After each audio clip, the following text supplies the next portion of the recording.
Welcome to the Nonprofit Digital Success Podcast, brought to you by wowdigital.com, your best place for nonprofit websites and design, now including fractional CMO support. Feeling overwhelmed by SEO, PPC, and all of the digital jargon? Garrett Hammonds breaks it down and shares real strategies that your nonprofit can use to boost visibility, attract donors, and tell your story online. We're going to cut through the noise and help you unlock your digital marketing potential.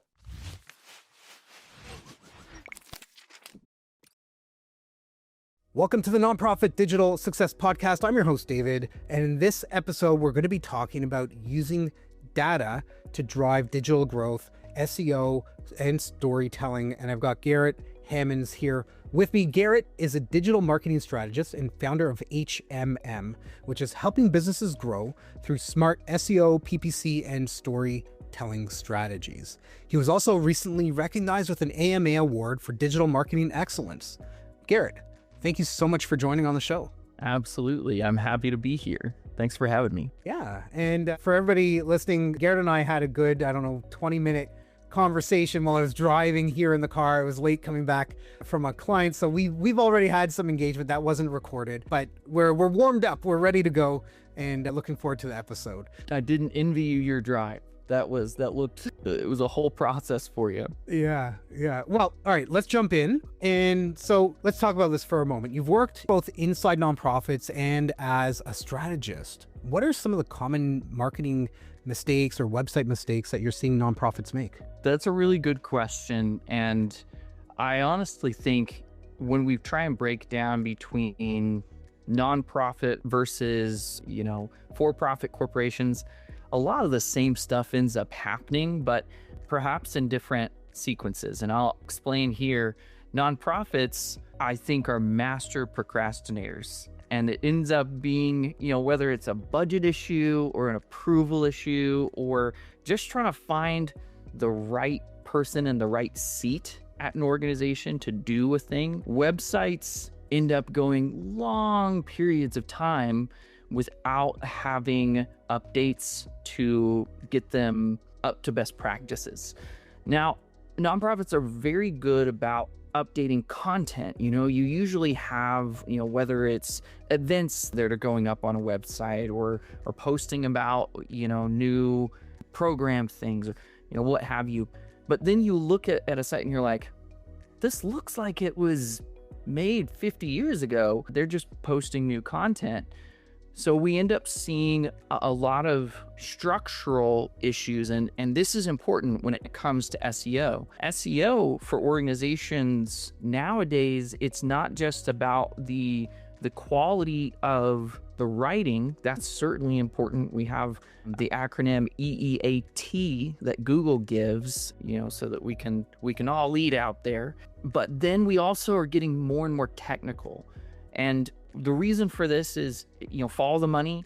Google has to spend less money when they have to exert less with their crawlers, when their crawlers don't have to do as much on your website.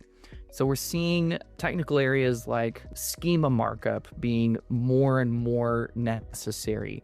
We're seeing site speed and performance be more and more necessary. And I don't want to throw out, so many terms that it becomes intimidating, but it starts to become something that will affect how you can reach people online. And so that's where I see nonprofits in particular having the most troubles with website things without getting into specific, page details, that sort of thing. Yeah, I think that's very true. We've done an audit of over 400 nonprofit websites, and what we've seen on a lot of them, I'm not going to share the screen and go through the whole rigmarole with it, but there's a lot of websites that feel honestly like they were built in the 2000s.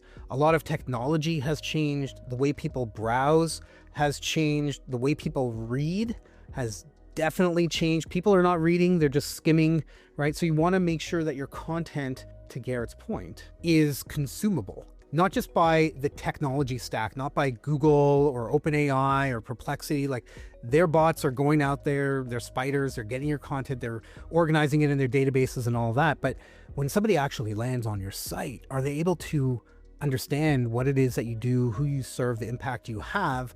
the value of them engaging or donating or being a part of your, we'll call it like greater community, it's even more important. So if you can fix some things on your website, some things are easier to fix than others, to make it more consumable for both the digital bots that are going and crawling as well as the humans that are going and looking, it's a win-win at that point. Absolutely.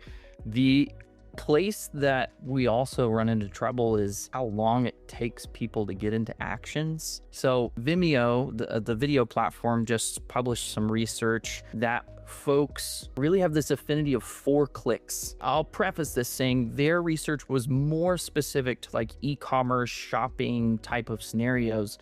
But in general, we want shorter sequences to be able to take action on a site. And if it takes us a long time, it's something ridiculous, the number of users on average that bounce from websites. It's well over 60%. And that's like painful to hear. 60% of the potential audience that you are getting out in front of is just leaving before they even really see anything at all that you're trying to put out there. All that hard work that you made, in whatever content that you have up on your site, if you didn't think through the details of like, why is somebody truly here and going through each of these sections, it's all waste. And so we have to be really thoughtful. Absolutely. And part of that thoughtfulness, especially in nonprofits, I mean, in businesses as well, right? Nobody wants to, spend money needlessly or thoughtlessly, right? But specifically in nonprofits, every dollar really does count, because that's money that you're not putting towards your programs or services or whatever your goal, your mission, your vision is for your organization. What are your thoughts on how nonprofits could get the most out of advertising budgets, right? So for anybody not listening, there's the Google ad grant. It's $10,000 US a month in free ad spend, as long as you're a 501c3 or registered nonprofit or charity. What are your thoughts around how they can get the most out of that? Yeah, the ad grant, the one thing I'll say, it's not what it used to be. Oh man, the money used to represent real money. And nowadays, your dollar is not a real dollar in that ad grant. You will be undercut by full paid accounts. So I used to get, any nonprofit that I worked with onto that ads grant. And now if the nonprofit it's still a good program, don't get me wrong. And I don't want to turn anybody away from that. Google Workspace program, really fantastic, because if you're looking for internal resources and that sort of thing. But if you have the ability to go ahead and just get a full-blown, regular Google Ads account and just run based on your regular ad dollars, you're probably going to be positioned to get more visibility faster. Not necessarily you won't get visibility off the ads grant, but you'll get it faster on other means. So it just depends on what your timelines and needs are for those sorts of things. Now, what I will say is there are certain pieces that nonprofits, if you are on a shoestring budget, need to be thoughtful in how you're constructing the ads. Number one is you need to know who your audience is and what your goal is. Now, nonprofits usually have a good understanding of who their core audience is, but that doesn't necessarily mean that they always know exactly how to be able to reach them online or what buttons or switches to toggle in order to be able to get out in front of them. So that piece is something that even if you have an understanding of who your audience is in theory, you have to then translate that to what's their affinities online, what websites do they go to learn about stuff. So you have the contextual marketing piece of things. And then your goal, you need to be really thoughtful about that as well. Are you fundraising? Are you trying to be able to educate about something? Is it a membership, sign up or something like that you're trying to be able to get? All of those may look differently in the kinds of ads that are available to you to run. But the big tip that I'll say is try and utilize local geographies. Don't try and win everything all at once. Try and win the core areas that you need to. So if you are a state-based nonprofit or a region-based nonprofit, perhaps even a national, you're gonna have core cities or core places that your nonprofit shows up more. Maybe you put on events in a certain area. Whatever the case is, you'll know where you're most active. Start with those areas and then expand from there. But if you try and win everything all at once, you're gonna end up being disappointed by the end outcome. Those are a couple of things off the top of my head. And the other one last piece is make sure and be diligent about watching your metrics, because you'll learn so much in a short amount of time. For instance, you're trying to be able to gain awareness on something. You might be watching a metric that we call CPM, or cost per milli, or what we would think of more accurately as cost per thousand. Per thousand people you get out in front of, how much did you have to pay to do that? Well, you need to make sure that you're not, just having to spend all the money in the world to get out in front of 1,000 people. That's number one. And number two, if you see that shoot up really quickly, well, that could be an indication of all kinds of different things. Could be that your ads are starting to need to be refreshed. Could mean that you had a new competitor enter the market and is driving up the costs. So all of these things, it's gonna make a difference to your budget. So watch the metric and be aware of that. You said here's a few things. So much good insight, Garrett, there for sure. So I have a couple quick thoughts that I want to mention there. Organizations need to be thinking about avatars and or personas and building those out, giving it a name, getting a photo of that persona. But the persona is made up of three pieces, right? You've got your demographic, age, sex, weight, education, income, family, lifestyle, that kind of stuff. You've got geographic, where are they located? Very much to your point. Pick a core city, the region, whatever it happens to be, focus on that, and then go after other ones. Prove that what you're doing works in one spot before you go expanding, right? And the third one, and a lot of people don't think about this in this way, you touched on it a little bit, it's called psychographics. And it feels like every 3 or 4 episodes I mention psychographics. So I'm going to mention it again. Go check out episode 16 of the podcast. I talk about psychographics, why it's important, how to develop them for your organization. The psychographics are what motivates people to do something? Where do they spend their free time? What keeps them up at night? What are they worried about? What do they want to help with? That kind of stuff. And that's the emotional piece that's going to get you to connect with them, to make them click on the ad, or to make them share some content, or to like something, or even to just skim what it is, or to follow you on socials. So pay attention to all three of those. They do have to work together. You sparked a thought inside of me here, in that a lot of the time when we're thinking of advertising for nonprofits, video is going to come into play in many cases. It's a very, very useful tool that can, if used correctly, can make a huge difference. But the University of Pennsylvania in the last couple of years has done some research on fundraising advertising specifically, and they put out some research that showed people are twice as likely to donate if they see an advertisement with an individual person's story as opposed to a bunch of statistics about an aggregate group. And the reason for that video can help us relate to what we're doing, that emotional side. We can connect with the person, and then we don't neglect the statistics and the research, but we when we're trying to tell that story, we need to give somebody the ability to latch on to a story they can connect with. Absolutely. And I love that idea, being able to connect with people. There's a lot of science behind, and I talk about this in my webinar, is how do you get somebody when they're looking at your website to engage with you? Well, what you do is you have pictures or videos, right? But if a lot of people, hero section, top of their homepage, have pictures of people looking directly at the camera, not off to the side, because we are wired going back however many thousand, whether you're a creationist or you believe in Big Bang Theory, whatever, we are wired way back to the beginning to look at people in the eyes, and you can gauge people, you can understand who they are. There's that instinct that comes to be, and you can draw people in if you've got somebody looking directly at the camera. So that there's a little bit of pseudo psychology mixed in with that. Absolutely. And I think that those are the little details that they just go such a long way. I love that thought. Whether it's the still images or the videos, how can you connect?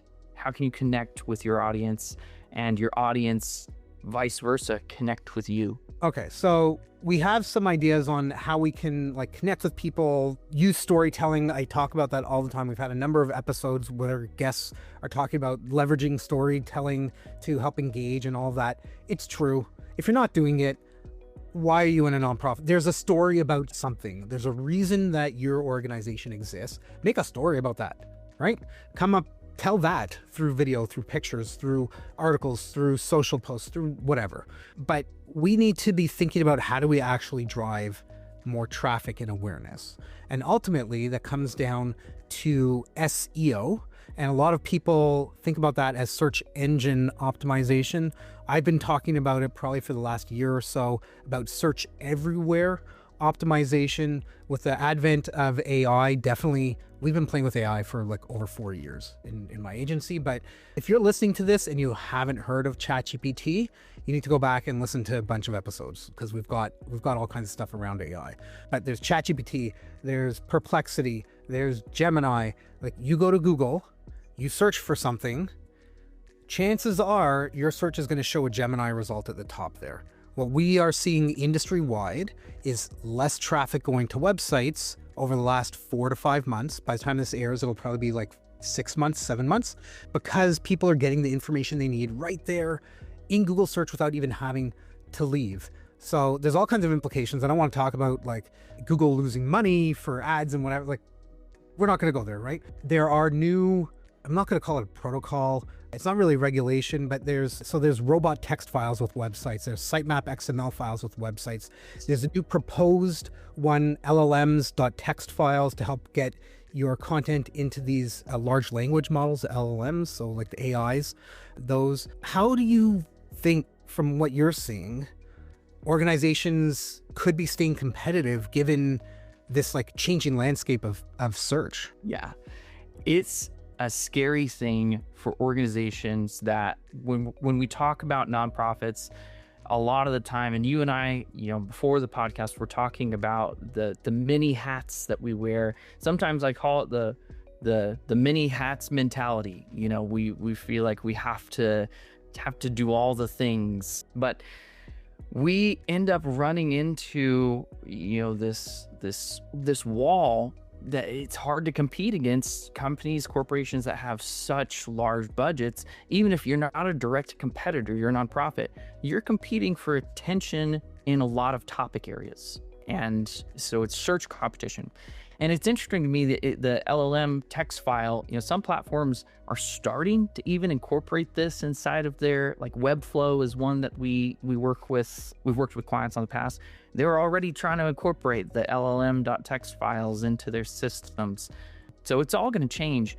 And the big thing that nonprofits need to latch onto is their members, because in search is going to benefit you. If you are doing these things, you need to get as much user-generated content as possible.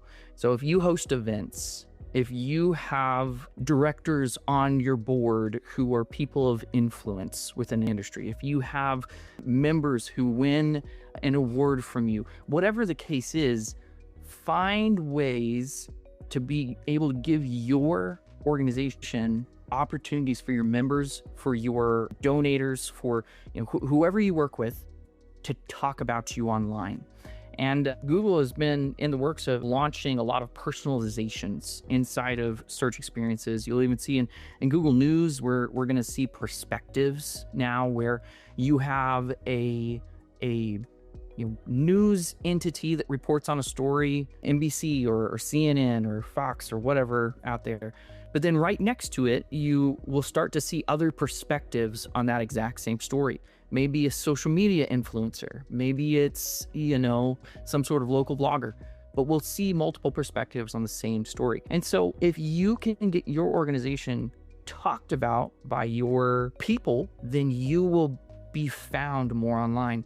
And focus on the local side. I know I'm talking about local a lot, but really focus on the locals. I came from working at nonprofits that were membership organizations. So I follow this trap where I always think of all nonprofits as membership organization. My fault on doing that, but I'll use a membership organization as an example here.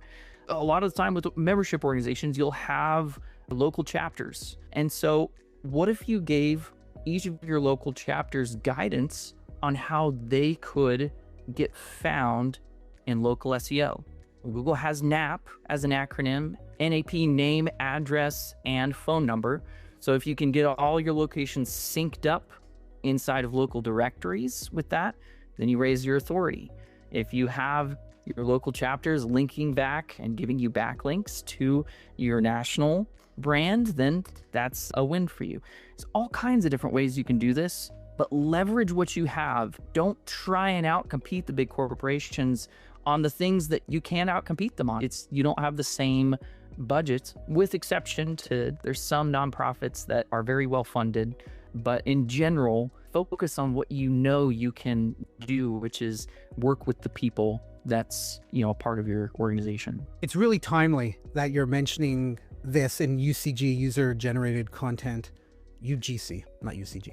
User content generated. No, that doesn't work. On, I think, the most recent episode of the show, I had Kimberly Haley Coleman, and she was talking about how their organization organically generates a ton of social engagement and people going and posting photos and tagging them in it. And so totally great point. I would encourage everybody finish listening to this episode, okay? And then go find that episode with Haley. So awesome. Google is obviously, they have all kinds of updates every month. They roll out an August update, a September, an October update.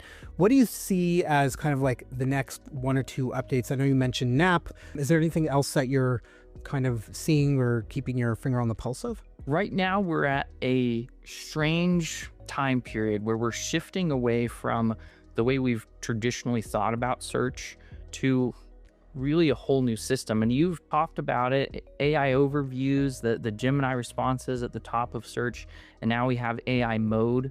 That's going to be more of a standard of how we search, and it gives us different results than what we have had in the past. So if you think of it this way, traditional search and the algorithms that are in place right now, say that you had a genie and you could ask them to grant you a wish. That's what Google's trying to do with traditional search, is you put in a query and then they serve you the best, most relevant content that they can to answer your question for them. But the future, it uses what's known inside of the industry as RAG algorithm, RAG, RAG, but it's more geared towards trying to be able to understand the intent behind your question. So maybe it's more like a fortune teller, right? You bring a question to them, they're trying to predict your future. And so the results that it outputs is a little bit different than the results that you're going to see in traditional search. And so we need to stop thinking of ranking in the terms of keywords like we have traditionally. John Mueller, head of search at Google, he's gone around at their different search events and talked about how 15% of searches every single day are new. And they have a lot of searches every day. We're talking billions here.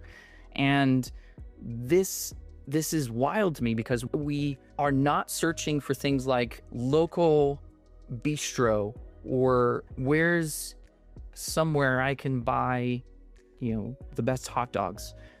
The way we're searching nowadays is, hey, I'm vegan and I live in Oklahoma, Norman, Oklahoma, here in the United States. And I have a bunch of friends who are coming too. Where's a good place that I could take them that I can impress my, it goes on and on. So we have these long queries now, and we call them no volume keywords because it's just so unique that it doesn't have a trackable metric to it. So here's making the long story long here. The takeaway is we need to be focused less on individual keywords and more on keyword clusters topic areas and trying to be able to speak at a bunch of different parts of our topic areas, but we also need to speak in our lanes. And so if you focus on one specific audience, create your content for that audience. So that way you can actually rank inside of the generative responses, or I've heard it called all kinds of different things. We have AEO, and GEO, and all kinds of generative engine, optimization things. So this is what the future looks like for us, is we have to adapt for the way people are going to search and the way that it's going to be output. Love it. All spot on. Absolutely. One quick kind of funny thing. There's a friend of mine that's in the SEO space, and he posted a picture on Facebook, and he said, "This wins the SEO business of the year." It was a photo of a pizza restaurant near him that he drove past. The name of the pizza restaurant, Pizza Near Me. Yep. Talk about trying to game the algorithm on that one in Google Maps, right? Like, that's awesome. That's awesome. Amazing. Garrett, some amazing insights around digital marketing strategy, AI, web, SEO, all that kind of stuff. I hope that the folks listening or watching this, hey, everybody, we're on YouTube. Go and subscribe, follow us on there, follow us on all the channels. We're on TikTok and Instagram, et cetera, et cetera. So find us. I hope that everybody listening or watching have been able to get some really great insights from you, from our conversation. And I want a quick little challenge from you. Everybody listening to this show, if you were to give them a challenge, something you want them to do in the next 24 hours after listening to this episode, what would that be? I would say try and use a AI program in a way that you've never used it before. There's a million different ways that we can operationalize things like ChatGPT or Claude or Perplexity, you name whichever one. But the more creative that we can get and thinking outside of the box, the more that we'll be opening up our minds to the possibilities that are before us. And we're just really starting to dip our toes into this. AI is not new. It's been around for super long time, or I say super long, longer than what most people think. The computer mouse has been along a shorter amount of time than what the first kind of structural things of AI has been around. But when we can open up our minds to what are the possibilities with this, then I think it's going to benefit us. So try and do something with AI that you've never done before. That's my challenge. Even if you haven't used AI, go and try it. Go and try it. Oh, yeah. If you really want to blow your mind, the first AI platform, in my opinion, you should try is called Perplexity. Go there and search for your organization, and you'll see what comes up. It is ridiculous what that platform can do. Garrett, if anybody wants to get in touch with you, what do they need to do? So you can find our agency at hmm.agency, and I love to make new friends specifically. So reach out to me. I'm on LinkedIn. You can search Garrett Hammonds. I think my tag is Garrett Hammonds-digital, or reach out to me over email, garrett@hmm.agency. Garrett, thanks again so much for joining on the show. It's been great having you here on the Nonprofit Digital Success Podcast. To everybody listening, if you want any of the resources, the links to anything, to Garrett, to his LinkedIn, whatever, head over to our podcast page at nonprofitdigitalsuccess.com. Click on this episode for the show notes. And until next time, keep on being successful.